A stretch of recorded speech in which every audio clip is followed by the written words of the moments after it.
Andrew is studying jazz drumming at a music conservatory. He begins playing for an abusive bandleader named Terrence Fletcher. His attempts to impress Fletcher lead to a meltdown. He gets kicked out and gets Fletcher fired. Fletcher sets up one last gig to sabotage Andrew. I know it was you. Andrew plays a big you solo and finally earns Fletcher's approval for better or for worse.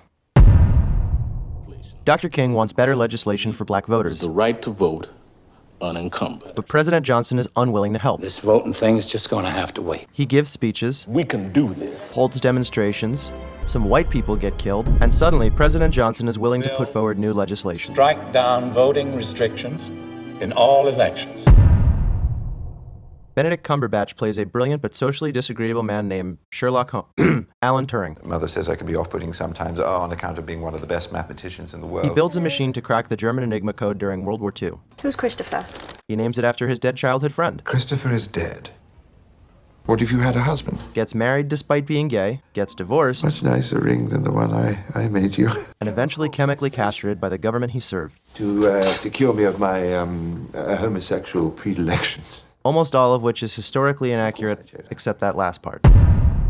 Gustav is the concierge of the Grand Budapest Hotel. He's dapper and has sex with many old women, one of whom dies and leaves her fortune to him. I fear this may be the last time we ever see each other. Her homicidal relatives want to keep the fortune to themselves, I swear to God, I'll cut your throat. which leads to Gustav going to prison, escaping prison, enlisting help from a secret concierge society, Are you Monsieur Gustave? and eventually a shootout in the Grand Budapest. He gets the inheritance but is shot by fascists. So it all went to me. His faithful lobby boy takes over the hotel, but he's dead now, and so's the narrator.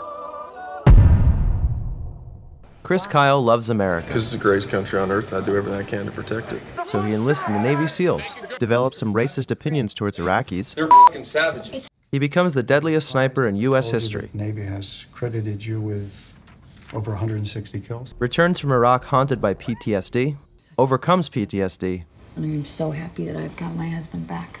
and gets gunned down out of absolutely nowhere by a veteran he's trying to help. This is Mason, and this is also Mason 12 years later.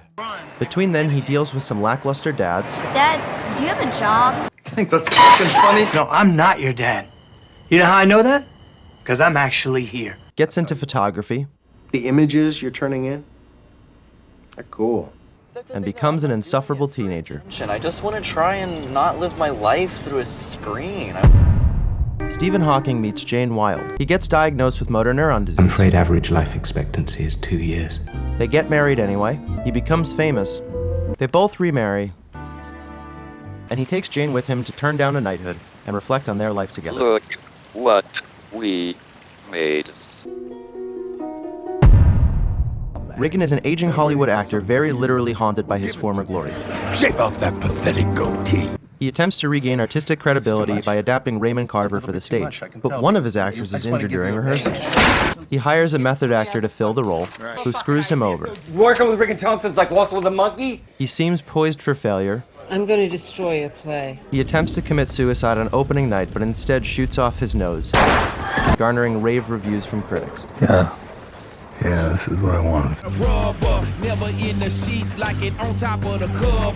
Gaffney, we had our own brand of diplomacy. Shake with your right hand, but hold a rock in your left. My dick is bigger than a monkey's paw.